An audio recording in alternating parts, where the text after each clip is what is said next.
Hello friends, मैं आपका दोस्त एंड क्लाउड एक्सपर्ट ट्रेनर दीपक दसमाना।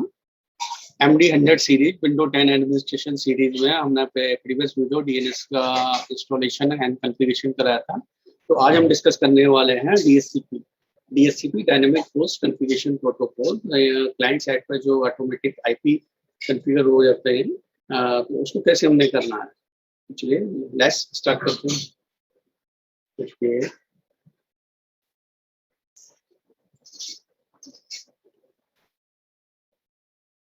देखिए, benefit of DSCP automatic IP configuration, that's called automatic भी कह सकते हैं, और मैनुअल जो हम मैनुअल एंट्री करते हैं। अगर आप देखें कि मैं एनसीपी आता हूँ अपने फिजिकल एनवायरनमेंट में,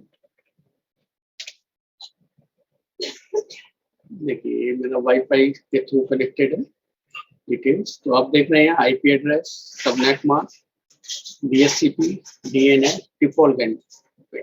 तो एक नेट चलाने के लिए प्रॉपर और कनेक्टिविटी बनाने के लिए मिनिमम 5 एंट्रीज करनी पड़ती है। तो ये 5 एंट्री अगर आप मैनुअल करते हैं तो एक बड़े लार्ज एनवायरनमेंट में आप एंट्री करते हैं तो हो सकता है डुप्लीकेशन या कुछ एरर आ सकता है कहीं से भी। ठीक है, एलियो सोर्स तो मैनुअल आईपी एड्रेस में कुछ प्रॉब्लम्स आ सकती है। ऑटोमेटिक आईपी एड्रेस में क्या, वो रेंज के हिसाब से हमने एक रेंज डिफाइन करते हैं, वो ऑटोमेटिक अपने हिसाब से 1 2 3 4 जैसे जैसे सिस्टम आता है उस हिसाब से काम करते जाता है। तो उसको हम प्रैक्टिकली देखेंगे आगे चलते हैं। डीएससीपी क्या करता है, डीएससीपी लीज देता है। Lease that is 8 days by default, 8 days, और मैक्सिमम अपना है 3 इयर्स तक कर सकते हैं, मैक्सिमम 3 इयर्स तक कर सकते हैं। और वायरलेस में क्या है, 6 आवर्स का लीज। लीज क्या है कि आपको उस पर्टिकुलर टाइम के लिए एक आईपी एड्रेस मिल जाएगा। जैसे कि यहाँ पे हम देखते हैं इस एनवायरनमेंट में एक डीएससीपी क्लाइंट 1 है, एक डीएससीपी क्लाइंट 2 है। तो डीएससीपी सर्वर है और एक ये डीएससीपी डेटाबेस है। डेटाबेस जो डीएससीपी कॉन्फ़िगरेशन के समय एक रेंज है जो कि इन क्लाइंट्स को गिवन होगी। Lease generation, lease removal. तो लीज जैसे कि सपोज दैट 8 डेज की लीज है, तो 8 डेज बाद जो ऑटोमेटिक डीएससीपी कैसे ले, तो इसको हम प्रैक्टिकली एक बार समझते हैं एनिमेट के थ्रू कि हमारे पास 2 डीएससीपी सर्वर है और डीएससीपी क्लाइंट्स है। डीएससीपी क्लाइंट एक्चुअली ये जो वर्क करता है दैट इज डोरा प्रोसेस पर काम करता है। डोरा डायनेमिक, डोरा में क्या है, क्लाइंट साइड फर्स्ट टाइम क्या करेगा, ब्रॉडकास्ट करेगा। That's called discover, DSCP discover packet. तो आप देखते हैं डीएससीपी क्लाइंट ने एक पैकेट भेजा है डीएससीपी सर्वर के लिए। ओके, तो ये ब्रॉडकास्ट पैकेट है, तो जितने भी क्लाइंट्स और सर्वर होंगे सबके पास जाएगा ब्रॉडकास्ट पैकेट। सेकेंड्स, अब क्या है, दोनों डीएससीपी सर्वर के पास गया है broadcast packet. DSCP server, both DSCP server क्या करेंगे, ऑफर्स करेंगे, offer packet. First discover, second offer. दोनों का ऑफर आया है क्लाइंट के लिए। क्लाइंट को ऑफर रिसीव किसी एक डीएससीपी सर्वर, इस सीन में डीएससीपी सर्वर 1 उसने उसका रिक्वेस्ट उसने एक्सेप्ट कर लिया। सपोज दैट उसने बोला कि 10.0.0.40 मेरे पास आईपी एड्रेस स्लॉट है, आप इसको ले लीजिए क्लाइंट के पास। क्लाइंट का फाइनल कंफर्मेशन मैसेज या एक्नॉलेजमेंट मैसेज जाएगा, दैट इज वही ब्रॉडकास्ट होगा। तो ब्रॉडकास्ट में ओनली फॉर डीएससीपी सर्वर। तो इस तरह क्लाइंट को अपना आईपी एड्रेस अलोकेट हो जाएगा फाइनली एक्नॉलेजमेंट पे। यानी 2 पैकेट्स कहां से आते हैं, सर्वर की तरफ से, 2 पैकेट अपने क्लाइंट की तरफ से आते हैं। ओके, तो लीज रिन्यूअल, जैसे कि डीएससीपी की लीज, मान लो कि हमें 8 डेज की लीज मिलनी है, 4 दिन के बाद डीएससीपी क्लाइंट क्या करेगा, लीज का 4 डेज पूरा होने के बाद एक फिर से पैकेट भेजेगा कि भाई मेरी लीज एक्सपायर होने वाले है, डीएससीपी रिक्वेस्ट करेगा। तो अब रिक्वेस्ट किसे करेगा, डीएससीपी सर्वर के। तो डीएससीपी सर्वर पर उसने रिक्वेस्ट पैकेज भेजा। फर्दर डीएससीपी सर्वर उसको एक्नॉलेजमेंट पैकेज भेजता है। ठीक है भाई, मुझे पता चल गया। या तो वो 50% होने के बाद नेक्स्ट लीज वही सेम रहेगा आईपी एड्रेस, या हो सकता है वो चेंज भी हो सकता है। अगर वो एड्रेस उसने नहीं गिवन किया है तो क्लाइंट क्या करेगा, 87.5% लीज ड्यूरेशन एक्सपायर हो गया है 50% से अगेन। ठीक है, तो रिन्यूअल प्रोसेस फिर से वो एक अपना रिन्यूअल प्रोसेस के लिए भेजेगा डीएससीपी सर्वर को। अगर वहां पे भी पूरा नहीं हुआ है तो further 100% lease duration has expire के बाद एक पैकेट वो 87.5 पे आपने देखा उससे क्रिटिकल मैसेज भेजा है कि मैं एक्सपायर होने वाला हूँ, आप मेरे को प्लीज DSCP का एक नया लीज दीजिए। तो इस तरह से ये लीज रिन्यूअल प्रोसेस होता है। ओके, अब DSCP server authorization. DSCP server authorization यानी कि DSCP सर्वर और DNS, जहां मेरा DNS और एक्टिव डायरेक्टरी का ADDS डोमेन है, दिस टाइम डोमेन कंट्रोलर ये, ठीक है। तो यहाँ पे से ऑथराइजेशन, और मैंने DSCP सर्वर सपोज दैट दूसरे सर्वरों में इंस्टॉल किया है, DSCP1 है, DSCP सर्वर 2 है, ये डोमेन का मेंबर है, ये डोमेन का मेंबर नहीं है। DSCP सर्वर 2 डोमेन का मेंबर नहीं है, DSCP सर्वर 1 डोमेन का मेंबर है। तो ली ऑथराइजेशन क्या हुआ, DSCP सर्वर 1 से डोमेन कंट्रोलर के पास एक पैकेट गया, ठीक है, ऑथराइजेशन के लिए। डोमेन कंट्रोल का मेंबर है, ADDS से कनेक्टेड है, तो शो उसका क्या ऑथराइजेशन सक्सेस हो जाएगा, सर्विस DSCP रिक्वेस्ट सक्सेस हो जाएगी, यानी कि यहाँ से क्लाइंट के पास DSCP के मैसेज जा सकते हैं। DSCP सर्वर 2 ने भी सेम प्रोसेस अगेन अपना डिस्कवर पैकेट भेजा, बट क्योंकि ये मेरा डोमेन का मेंबर नहीं है, कुछ और क्रिटिकल प्रॉब्लम है, वहां से उसको ऑथराइजेशन सक्सेस नहीं होता, दैट इज अनऑथराइज। तो इस वाले सर्वर में क्या है, कुछ प्रॉब्लम्स आ सकती है, इसके क्लाइंट इससे जो जुड़े हैं तो वो DSCP सर्वर हो सकता है मैक्सिमम 10 वो DSCP एलोकेशन उसको मिले नहीं। फर्दर क्लाइंट DSCP क्लाइंट भेजता है अपने सर्वर के लिए और सर्वर 2 के लिए, बोथ साइड। तो because of that DSCP server 1 authorize है, हमारा ADDS से जुड़ा हुआ है, सिक्योर है, तो वहां से ही हमें लीज मिलेगी या वहां से ही हमें नया DSCP IP मिलेगा।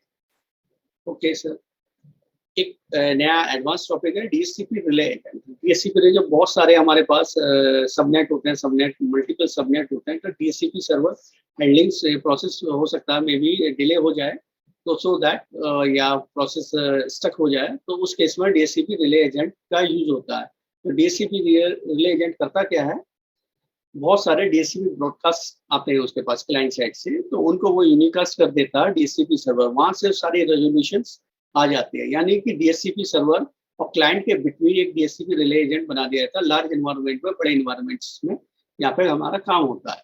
ओके गाइस, अब थोड़ा प्रैक्टिकल सेक्शन पे चलते हैं। तो मेरे एनवायरनमेंट में हमने यहाँ पे आप देखिए एक MCSE.com ADM ने इंस्टॉल कर लिया था, 2 क्लाइंट से, बोथ क्लाइंट कम्युनिकेट कर रहे थे।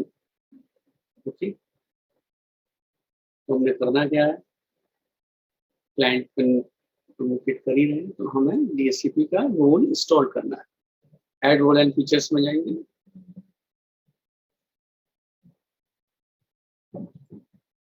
नेक्स्ट रोल बेस,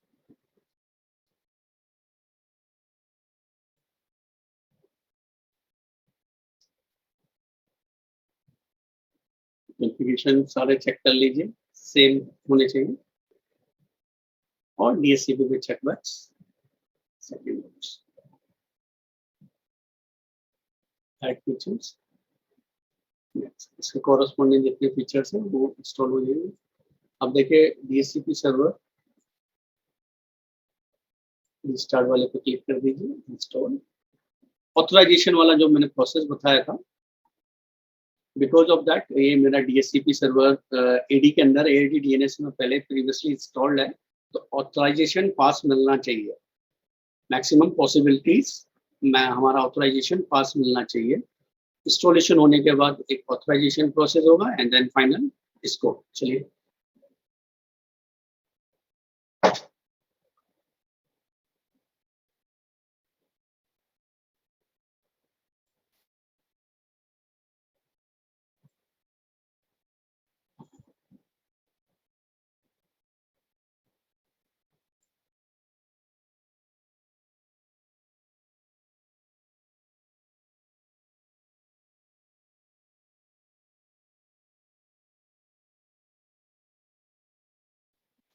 ओके, अपना DSCP का इंस्टॉलेशन कंप्लीट हो चुका है, फुल स्क्रीन कर देते हैं।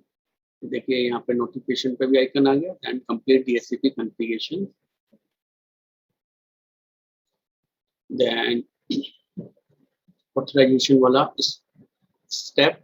नेक्स्ट, आप ऑलवेज अपने डोमेन नेम से और एडमिनिस्ट्रेटर से लॉगिन हो।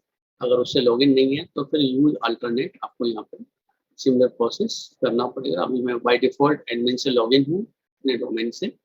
ओके, स्किप नहीं करना कभी भी, कमिट। और देखिए creating security group done, authorization DHCP server done. कई बार होता है कि एक जगह प्रोसेस सही आता है, एक जगह एरर आ जाता है, तो आप दोबारा उसको एक ट्राई कीजिए, क्या आपके डीएनएस में या एडी में कहीं पे भी कोई प्रॉब्लम है या कम्युनिकेशन में, तो उसको चेक कर लीजिए। अदरवाइज क्या होगा, आपको आगे डीएचसीपी में प्रॉब्लम आएगी। ओके, तो फर्स्ट स्टेप से बंद कर दीजिए, ये हो गया। आप डीएचसीपी पे टूल्स पे जाइए, टूल पे जाके डीएचसीपी ओपन कर सकते हैं, या आपके पास एक और ऑप्शन है, आप कमांड लाइन से, बिकॉज ऑफ दैट आप विंडो एडमिन है, एडमिनिस्ट्रेशन, तो आप कमांड लाइन से भी कर सकते हैं। DHCP mgmt for management.msc, msc stand for Microsoft save console. तो ऑलरेडी एक सेव कंसोल बना हुआ है, तो आप कमांड लाइन से भी ओपन कर सकते हैं। ओके, नाइस, कमांड लाइन से भी ओपन हो गया, या आप टूल से भी जाके ओपन कर सकते हैं। उसको फुल स्क्रीन कर लेते हैं। क्या डीएचसीपी इंस्टॉल हो गया, ऑथराइजेशन हो गया, बट हमने डीएचसीपी क्लाइंट साइड को कौन सा आईपी गिवन कर दिया है ना, तो दैट्स कॉल्ड स्कोप। हमें उसको स्कोप में डिफाइन करना पड़ेगा। वो स्कोप क्या होगा, जो मेरी रेंज है उससे मिलता हुआ, कि 10 की सीरीज है तो 10 की सीरीज ही रहेगी। आईपी वर्जन 4 में जाइए, न्यू स्कोप कीजिए एंड नेक्स्ट, और इसका स्कोप का नाम ले लीजिए, शायद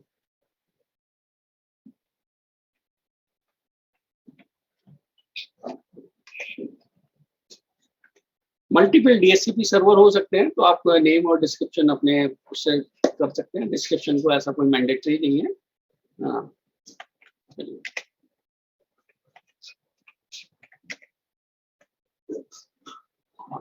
नेम डिस्क्रिप्शन दे दीजिए।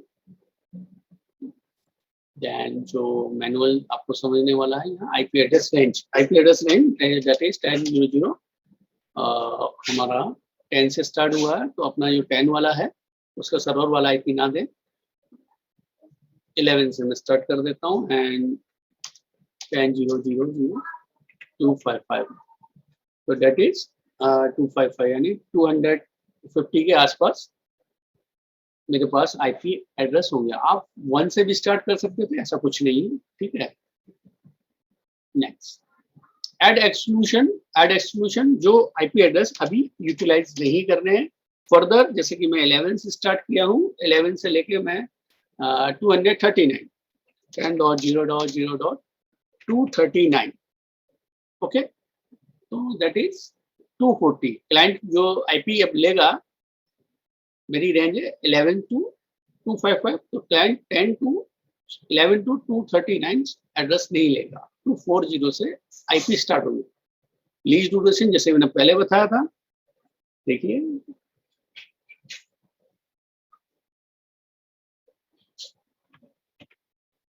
999 is approx 3 years, okay, by default 8 days, तो बाय डिफॉल्ट रहने दें, कोई दिक्कत नहीं है। इतने डेज आपका लीज रह सकता है, यानी वो क्लाइंट उतना एक्वायर, वही सिमिलर आईपी एक्वायर करेगा most of them. Yes, I want to configure router. Our environment में अभी राउटर्स है नहीं, बट हम राउटर का एक आईपी डिफाइन कर देते हैं। राउटर का जो भी आपका आईपी हो, वहाँ आप राउटर का आईपी दे दीजिए जहाँ से आपको आईपी एड्रेस मिल रहा हो। डोमेन नेम और आईपी एड्रेस ऑलरेडी उसने अपने आप ले लिया है, इसको कुछ नहीं करते। Wing server window information naming system इस समय नहीं चल रहा। प्रीवियस वन अगर आपके किसी ओल्ड इन्वायरमेंट में कहीं है, तो फिर आपको इसका सर्वर का नेम और आईपी एड्रेस देना, अदरवाइज इसका कोई रिक्वायरमेंट नहीं है, आप इसे लीव कर दीजिए। Activate, yes, activate, finish, okay. ये एड्रेस पुल पे जाइए, ये आपको बता रहा है 11 to 255, 11 to 239 मैंने लेना नहीं है, तो मेरा क्लाइंट एक्वायर करेगा 240 एड्रेस लीज यहाँ पे शोन होगा 240 एक क्लाइंट को मिल चुका है। देखें किस क्लाइंट को मिला हुआ है, विंडो 10 पीसी। क्लाइंट पे चलते हैं, फुल स्क्रीन करते हैं, NCPA dot CPA.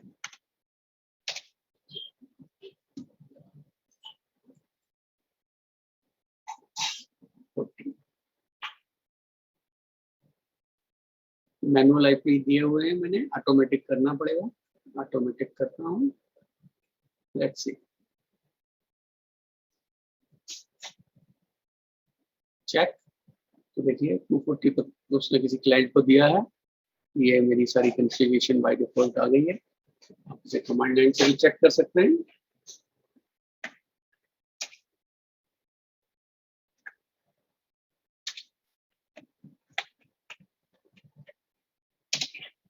Okay, DHCP server पर जाके मॉनिटर करते हैं। डोमेन का नाम दिया हुआ है उसने, एड्रेस रिफ्रेश कर दीजिए, रिफ्रेश बटन है।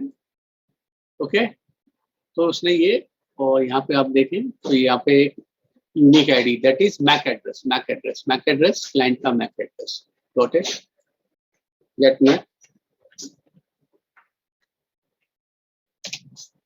Okay, these are 3F 73F, let's see 73F। तो क्लाइंट का नाम PC1 उस क्लाइंट का नाम है, MCC हमारे डोमेन का नाम हो गया, राइट। बट मेरे एनवायरनमेंट को जो मैंने डिसाइड किया था, एक मतलब यहाँ तक आपका DHCP का सक्सेसफुली हो जाता है। DHCP का थोड़ा सा एक एडवांस ऑप्शन है, that is reservation. Suppose that कि मैं चाहता हूँ कि मेरा ये क्लाइंट 240 वाला PC1 240 ले, तो इसको हम किसी आगे की नेक्स्ट सीरीज में आपको बताते हैं, राइट। PC2 को स्टार्ट कर देते हैं। अभी क्लाइंट आज मैं जो विंडो एडमिन प्रोफाइल में, आप इतना समझ लें, इतना कम कर सकते हैं। एक बार वंस अगेन PC2 में जाएंगे। ओके,